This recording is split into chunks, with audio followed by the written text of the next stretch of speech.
Isang maganda at mapagpalang umaga po sa ating lahat mga kapatid. Good morning. Kumusta po kayo?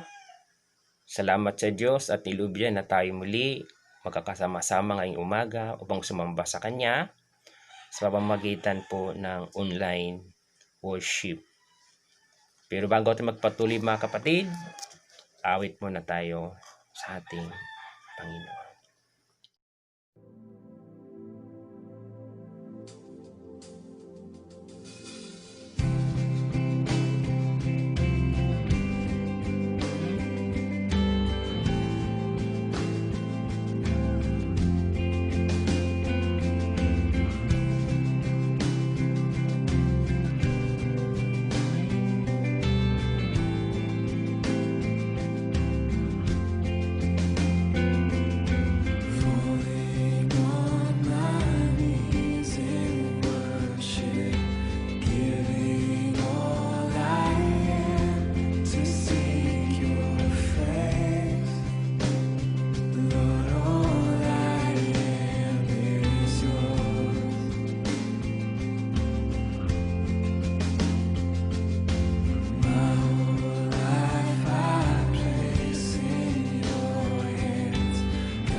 Salamat sa Diyos sa ating pag-aawitan.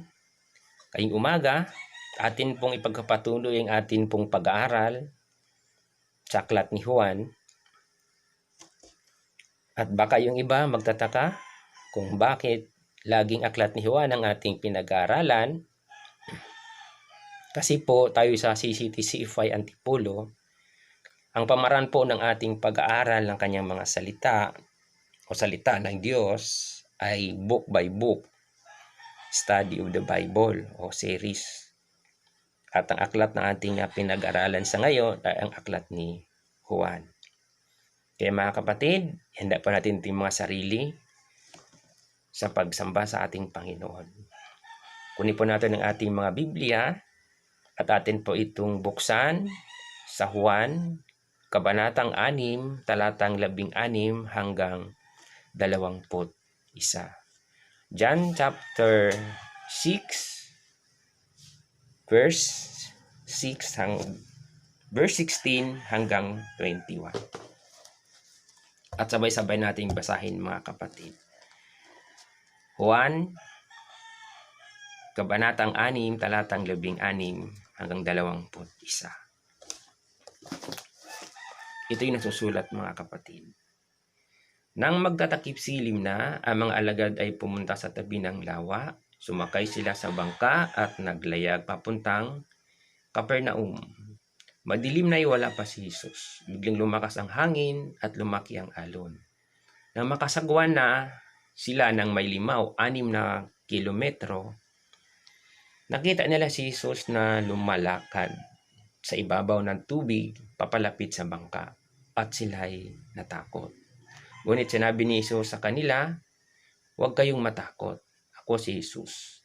Tuwang-tuwan nilang pinasakay si Jesus at kaagad na nakarating ang bangka sa kanilang pupuntahan. Pinagpala po ang salita ng Diyos na ating binasa mga kapatid. At ngayon, manalangin muna tayo sa ating Panginoon. Aming Diyos na makapangyarihan sa lahat, na may dala ng langit at lupa, at may likha ng aming mga buhay, at sa lahat ng mga bagay, aming Ama na tapat at mabuti sa lahat ng pagkakataon. Nagpapasalamat po kami sa inyo, Ama, sa lahat ng mga bagay at sa mga grasya na patuloy ninyong pinagkaloob sa amin. Higit sa lahat, ang buhay at kalakasan namin sa araw-araw. At Ama, patawad po sa aming nagawa sa inyong mga pagkukulang o pagkakasala, Panginoon. Inamin po na namin, Ama, na kami po yung makasalanan. Ang kasalanan na nagawa namin, hayag man ito hindi, Panginoon. Humingi po kami ng tawad sa inyo, Ama. Ama, dalangin po namin na samahan po ninyo kami sa aming pagsamba sa umagang ito at niyo pong buksan, Ama, ang aming puso't isipan upang maunawaan namin, maintindihan ang amin pong mapakinggang mga salita na buhat sa inyo, Ama. Banal na Espiritu, kayo po ang magbigay sa amin ng kaliwanagan, pangunawa sa mga salita na aming mapakinggan ngayong umaga. Ito po ang aming dalangin, Ama, na mayroon pong pasasalamat sa inyo. Sa pangalan po ng inyong Panginoong Hesus. Amen. Mga kapatid, bilang pambungad sa atin pong pagsamba ngayong umaga o sa pag-aral ng kanyang mga salita, mayroon ba akong dalawang katanungan dito? Ano ang iyong madalas na reaksyon kung tayo naharap sa suliranin sa buhay? At paano mo ito haharapin? Ulitin ko mga kapatid, ano ang iyong madalas na reaksyon kung tayo'y nahaharap sa suliranin sa buhay? At paano mo ito haharapin? So yun ang mga tanong na yan, mamaya sa atin pong pagtatapos, malalaman po natin ang sagot sa mga tanong na yan. At ang atin pong pamagat sa atin pong pag-aaral ngayong umaga, salita ng ating Panginoon, may pamagat po ito na pinapakita ni Jesus kung ano ang kaya niyang gawin. Pinapakita ni Jesus kung ano ang kaya niyang gawin. At meron po itong dalawang hati, mga kapatid. Una, ang suliranin sa verse 16 hanggang 18 at ang pangalawa naman ang tugon ni Jesus verse 19 hanggang 21.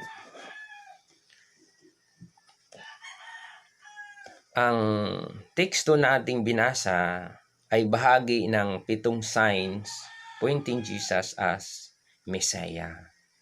So ang binasa nating talata ay isa po ito sa mga signs pointing Jesus as Messiah.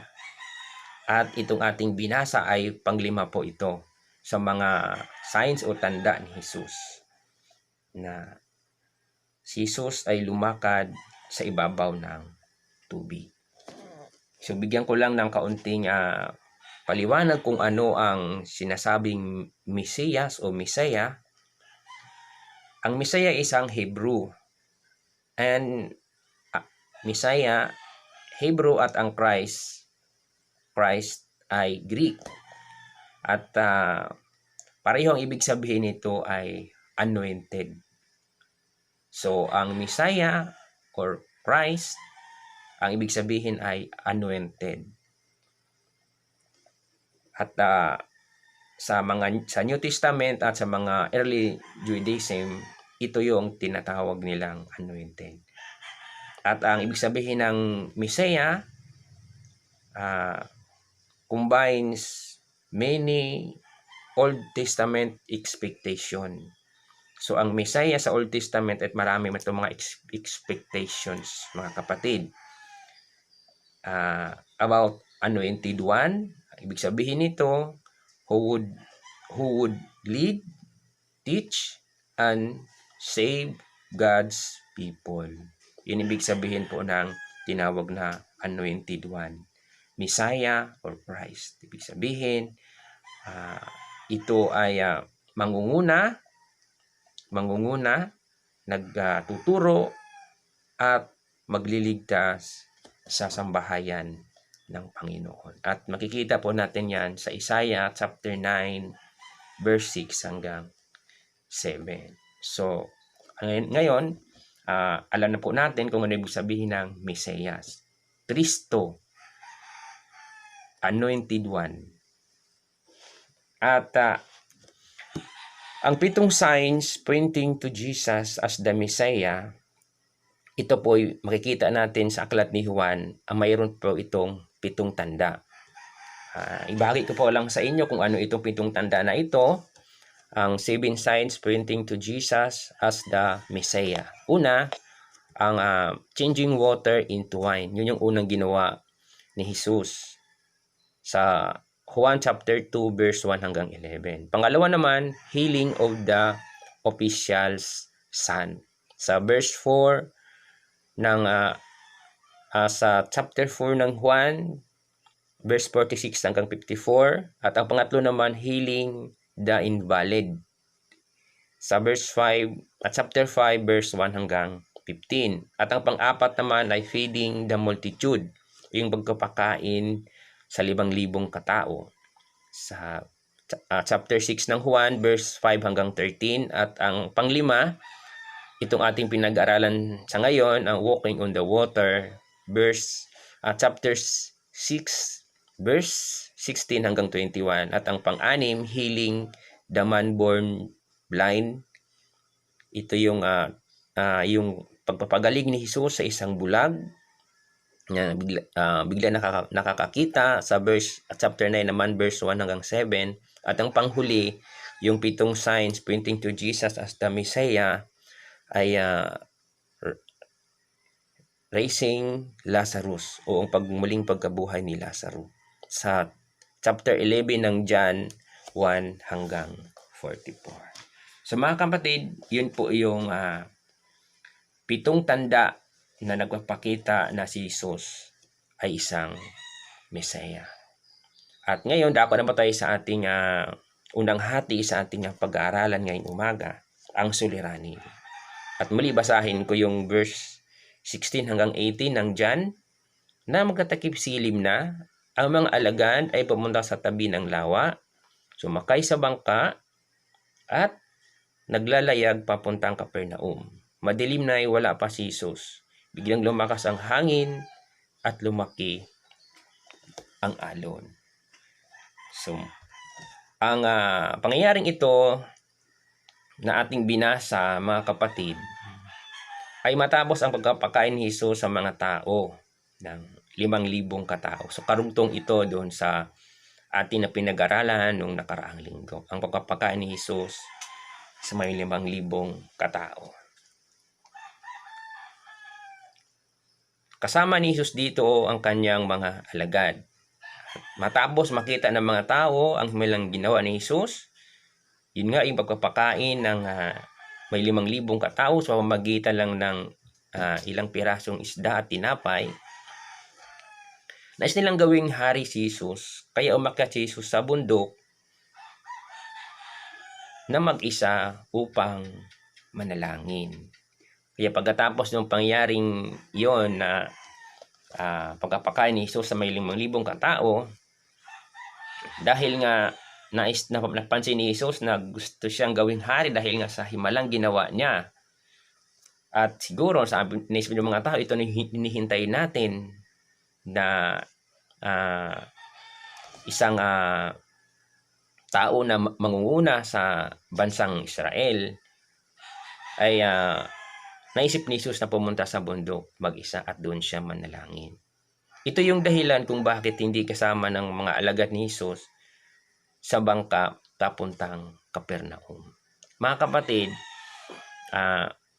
kaya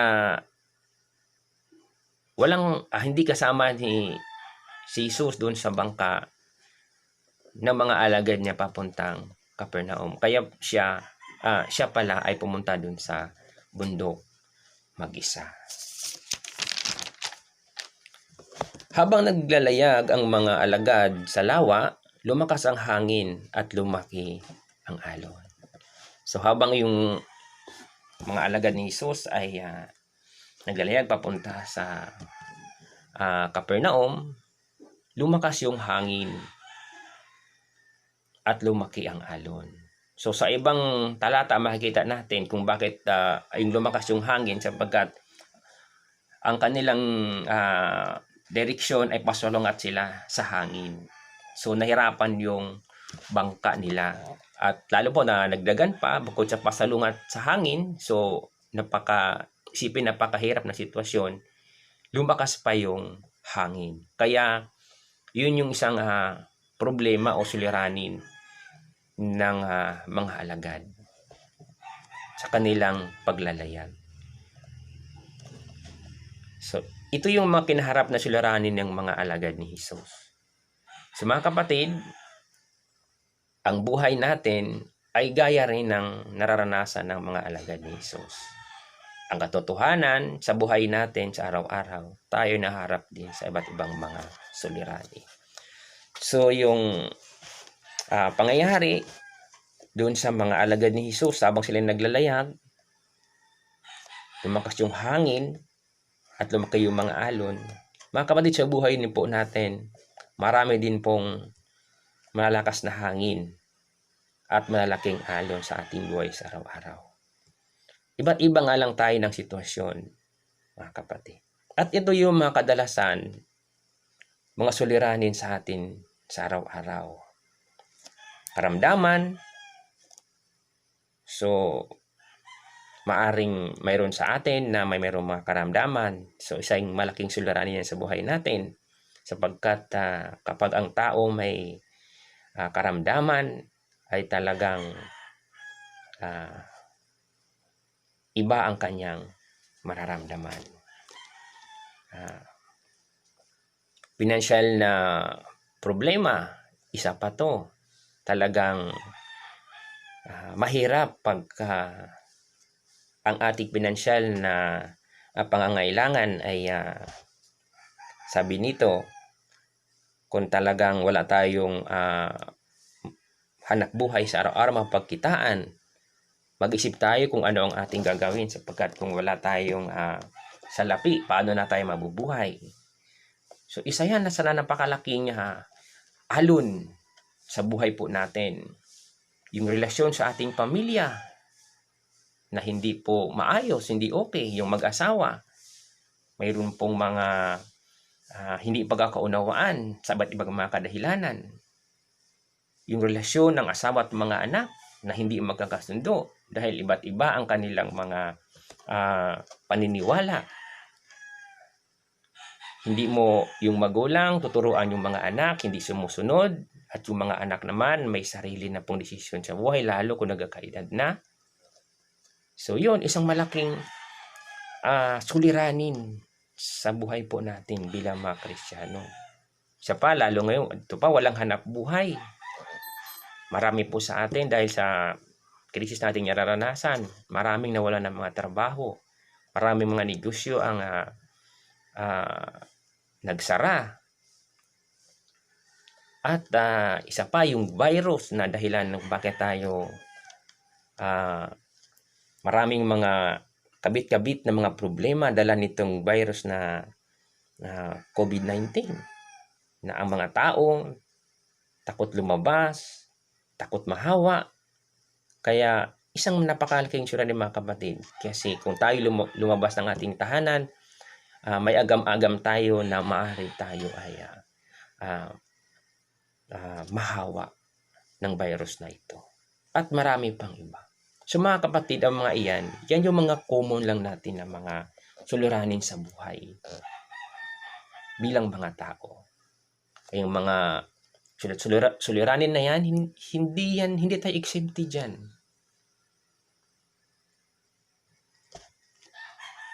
At yan ang ating hinaharap sa araw-araw. Kahit tayo mga Kristiyano na, kasama natin ang mga suliranin natin sa mga problemang yan. At ang ating maraming tatandaan ng mga kapatid, na ang mga suliranin na yan ay hindi tayo magpapadala sa lahat ng mga suliranin na yan sa atin. Dapat maging matatag po tayo, laging malakas ang ating paniniwala sa ating Panginoon. At laging tatandaan ang lahat ng mga problema, may mga solusyon yan. At ang mga problemang yan ay kung sabi natin, kailan yan matatapos mga kapatid? Ang katotohanan, tatapos lamang ang mga problemang yan. Ang problema sa ating mga buhay na ating naranasan ngayon, kung tayo kukunin na ng Panginoon at dalhin na tayo sa kanyang kaharian. Pero habang tayo nabubuhay sa mundong ito mga kapatid, asahan po natin na laging kasama natin ang mga suliranin sa ating mga buhay. Sabi ng Mateo chapter 6 verse 34, Mateo 6:34, sabi dito, kaya nga huwag ninyong ikabalisa ang araw ng bukas, dahil ang bukas ang bahala sa sarili nito, sapat na ang iyong mga suliranin sa araw-araw. So, napakagandang salita ng Panginoon. Sabi niya dito, kaya huwag ninyong ikabalisa ang araw ng bukas, dahil ang bukas ang bahala sa sarili nito. Sapat na ang iyong mga suliranin sa araw-araw. Mga kapatid, sinabi ng talata, huwag tayong masyadong mag-alala para sa araw ng bukas.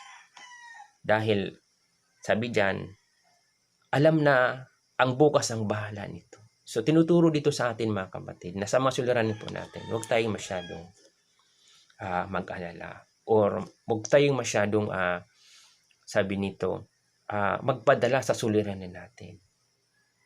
Nandyan ang ating Diyos na anumang oras maaari nating lapitan. Sabi dito, ibig sabihin nito, ipagkatiwala natin sa Diyos ang ating mga alalahanin. Kasi kung masyado tayong mag-alala sa ating mga suliranin na problema sa buhay, ibig sabihin nito mga kapatid, kulang ang ating paniniwala sa ating Panginoon. Kulang ating pananampalataya sa Kanya. Kung ang ating mga suliranin, problema sa buhay ay sinusulong po natin. Ang unang makakatulong po sa mga suliranin sa buhay po natin ay ang ating Panginoon Diyos, Jesucristo, nating Panginoon at tagapagligtas. Dapat, yun po ang una nating lapitan kapag tayo naharap sa iba't ibang mga sabi dyan, mga malakas na hangin at malalaking alon sa buhay po natin. At laging tayong tandaan mga kapatid, pag meron tayong suliranin sa buhay, si Kristo ang ating Diyos, ang ating unang lalapitan. Amen po mga kapatid. Pangalawa mga kapatid, ang ating sa hati po natin, ang tugon ni Jesus sa verse 19 hanggang 21. Aking pong babasahin. Na makasagwan na sila ng may 5 o 6 na kilometro, nakita ni Jesus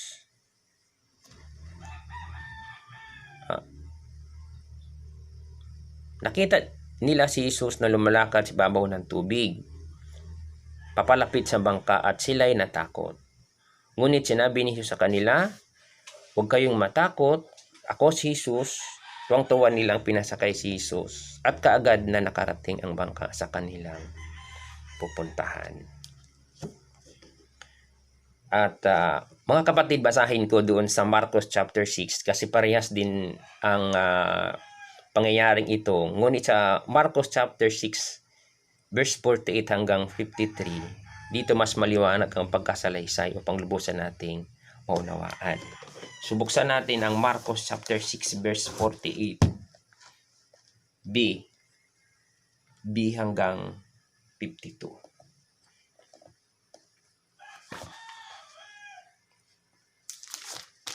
Sabi dito,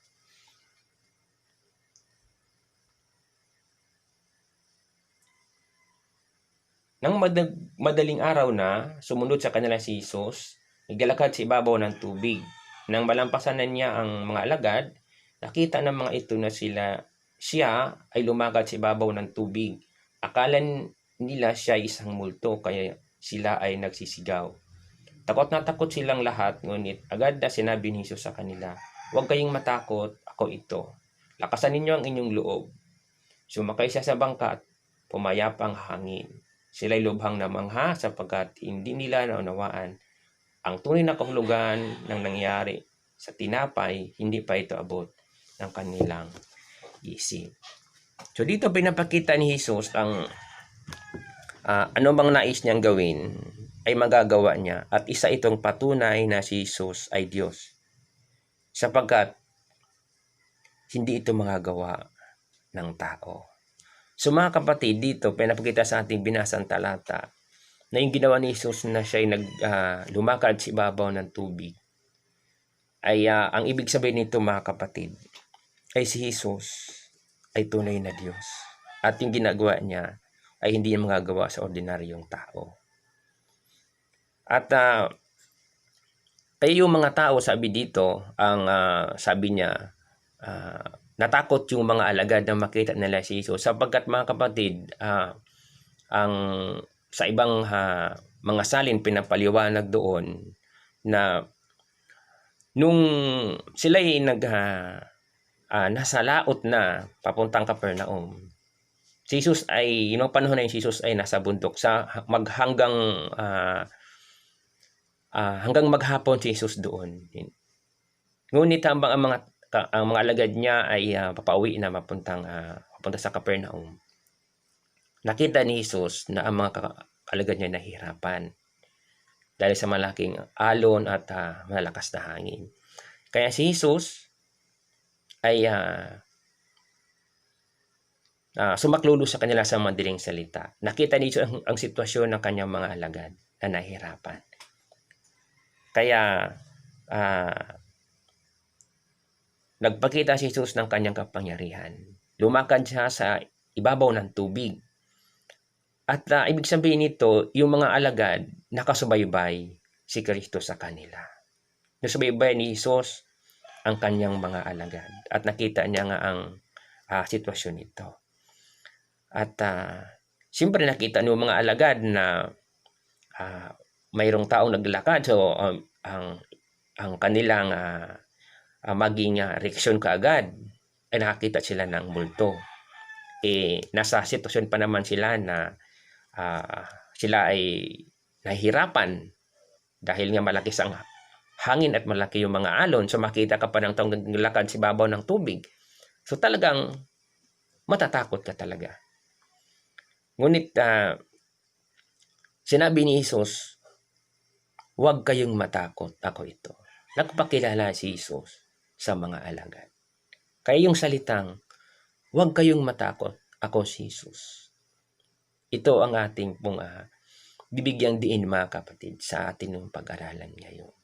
At sabi diyan, tuwang-tuwa nilang pinasakay si Jesus at kaagad na nakarating ang bangka sa kanilang pupuntahan. So, ating tandaan mga kapatid, huwag kayong matakot, ako ito. Yun yung salitang sinabi ni Jesus doon sa kanyang mga alagad. At ito rin salitang ito, mga kapatid, ating panghawakan. Huwag tayong matakot sa namang suliranin na kaharapin natin. Nandyan ang ating Panginoong Jesus. Nasasaklulo at tutugon sa ating mga pangangailangan. Sabi dito, walking on the sea is a powerful demonstration of Jesus' control over the world that He created. Pagpapakita ito na si Jesucristo ang may control sa lahat ng bagay sa mundong ito na kanyang nilikha. Dahil hindi na ito magagawa ng ordinaryong tao. Kaya yung iba naniniwala na si Jesus ay hindi Diyos, ay dito isang patunay na si Jesus ay Diyos. Na siya ay mag-control sa lahat ng bagay sa mundong ito sapagkat siya ang may likha nito. Kasi sapagkat si Jesus ay tunay na Diyos. Ay kung mayroong nagkukwento dyan na si Jesus ay isang tao lang, ordinaryong tao lang, ay ito po yung katunayan at magpapakita na si Jesus ay tunay na Diyos sapagkat hindi ito magagawa ng ordinaryong tao lang. At ang atin pong bigyan din dito, mga kapatid, ang keyword po natin, huwag kayong matakot, ako si Jesus. Ang salitang ito ni Jesus sa kanyang mga alagad ay dapat nating panghahawakan, mga kapatid. So, ating panghahawakan yung salitang yun. Kung dumaan man tayo sa mahirap na sitwasyon ng ating buhay, palagi nating isipin ang pangako ng Diyos. Nariyan siya, nakatingin sa atin, palagi, at tandang sumaklulo sa atin sa oras na tayo'y may kinakaharap na suliranin. Huwag kayong matakot, ako si Jesus. Mga kapatid, lagi nating isipin, ang Diyos nasa tabi lang natin palagi. Hindi niya tayo pinababayaan. Yung pangyayaring ito ng mga alagad, nakita ni Jesus ang sitwasyon ng kanyang mga alagad. Sinakluluhan niya. Nandoon siya. So tayo mga anak ng Panginoon, mga anak ng Diyos, lagi ating isipin, hindi tayo pababayaan ng Panginoon. Ano man ang sitwasyon, laging nandyan si Kristo para tulungan tayo. At sabi dito, tuwang-tuwang pinasakay nila si Jesus sa bangka at agad nakarating sa kanilang pupuntahan. Ibig sabihin, tuwang-tuwa yung mga alagad ni Jesus at sapagkat nakikilala na nila kung sino yung taong lumakad sa ibabaw ng tubig na si Jesus. Kaya tuwang-tuwa nilang pinasakay ito. At agad silang nakarating sa kanilang pupuntahan. Kapag si Kristo ay tinanggap natin sa ating mga buhay at atin siyang pinaniwalaan, si Kristo ang solusyon sa ating mga suliranin. Kagaya nung talatang ito, sabi dyan, nung tuwang-tuwa sila na pinasakay si Jesus kasi nakikilala na nila. Parang tayo din, kapag nakilala natin si Kristo sa ating buhay, mga kapatid, mararanasan po natin ang tunay na kagalakan. Tandaan po natin yan. Sapagkat si Kristo ang kasapatan sa ating buhay. Si Kristo ang magbibigay ng kapayapaan po sa atin. Wala na pong iba. Yung mundong ito hindi magbibigay sa atin ng tunay na kasiyahan. Pansamantala lang yan. Kapag si Kristo nasa buhay mo, mga kapatid, yan mararanasan mo ang tunay na kasiyahan. Kagaya ng mga alam, tuwang-tuwa sila na pinasakay nila si Kristo sapagkat nakilala nila. Tayo din, kapag nakilala natin si Kristo sa ating mga buhay, mga kapatid, mararanasan mo ang tunay na kaligayahan at kapayapaan na hindi maibigay ng mundong ito. Kahit anong pang kayamanang mayroon ka. Sapagkat kung marami ka mang kayamanan, problemado ka pa din. Kung bakit? Alam niyo kung bakit? Kapag mag-isip ka kung paano mo ito gagamitin. Mag-isip ka kung paano mo ito palalaguin. Mag-isip ka kung ano po ang dapat mong gawin. So, may pera ka, marami ka bang pera o sapat lang yung kayamanan mo, naroon pa rin ang problema. Pero pag kasama mo si Kristo, marami ka bang pera at konti lang pera mo, mga kapatid, mararanasan bang tunay na kapayapaan sa iyong buhay. At sabi diyan ng mga alagad, agad silang nakarating sa kanilang pupuntahan. Pumayapa yung hangin. Pumayapa yung dagat. Pumayapa yung dagat. Ibig sabihin, pag si Kristo lagi nating kasama, payapa ang buhay natin. Tandaan natin mga kapatid. Kapag si Kristo ang kasama natin, walang problema na hindi malulutas. Sapagat si Kristo ang ating Diyos na walang imposible sa Kanya. Lahat kaya niyang gawin.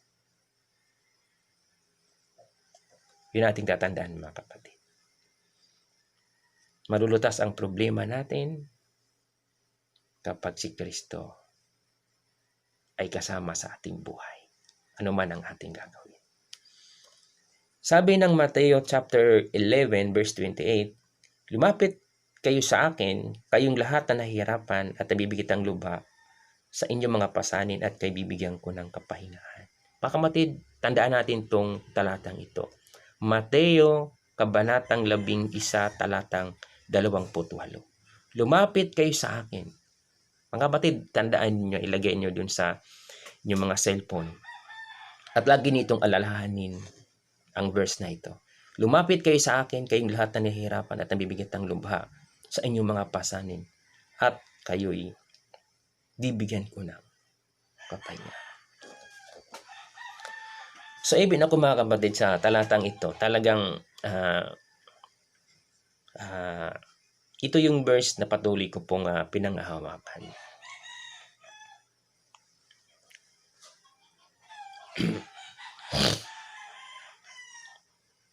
Dapat sabi ng Panginoon,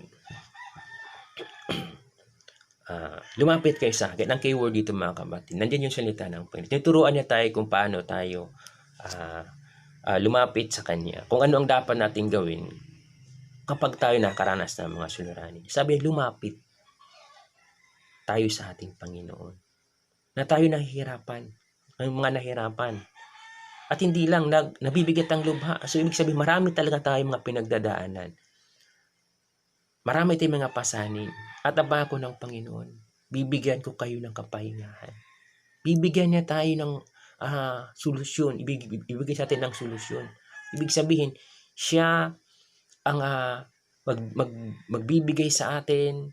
Siya ang tutulong sa atin. Siya ang papasan ng ating lahat ng mga pangangailangan. Ang sikreto lang mga kapatid, lumapit tayo sa Kanya. Kapag may problema, unang gagawin, lumapit tayo sa ating Panginoon. Huwag tayong lumapit kung kani-kanino. Hindi tayo matutulungan. Walang ibang pangalan na ibinigay ng Diyos sa atin na makatulong at makaligtas sa atin. Ang pangalan lang, Jesucristo. Walang ibang pangalan. Ang Diyos,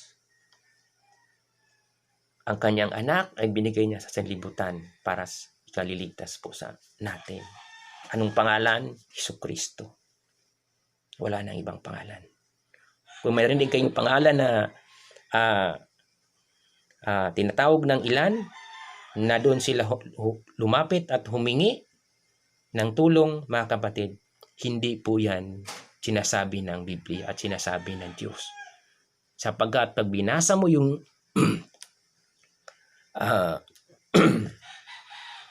aklat, walang ibang pangalan ang makakaligtas sa atin at makakatulong sa atin sa lahat ng ating mga suliranin, kundi si Jesucristo lamang. Period. Wala nang iba.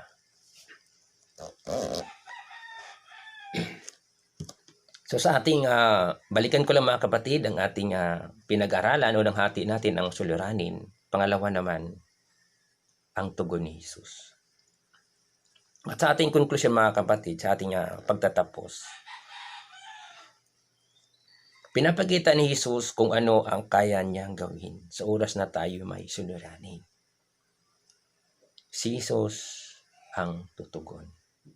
So ulitin ko mga kapatid, pinapakita ni Jesus dito sa ating pinag-aaralan na sa oras na tayo naharap sa suliranin, nandiyan ang ating Panginoong Jesucristo. Siyang tutugon sa lahat ng ating mga suliranin. Amen po mga kapatid. Marami pong salamat sa ating paghinig ng kanyang mga salita. At tayo ngayon ay manalangin ng mga kapatid. Atin pong isintro ang ating pag-isipan sumasandaling ito sa ating Panginoon. Tayo manalangin. Nagkapasalamat kami, Ama, sa inyong mga salita na inyong inahayag sa amin. At marami pong salamat sa pagkakataon na kami po ay makapagsamba sa inyo ngayon. Ama, loobin nawa ninyo ng inyong mga salita na aming tinanggap ngayon ay manatili sa aming pag-isipan at patuloy namin itong maalaala at ito'y aming ipamuhay sa aming mga araw-araw na buhay. Ama, dalangin po, patuloy niyo po kaming patnubayan at ingatan kasama po ang aming mga mahal sa buhay. Lahin niyo po kami sa naman pong mga karamdaman at patuloy niyo pong ipagkaloob sa amin ang pangangailangan namin sa araw-araw.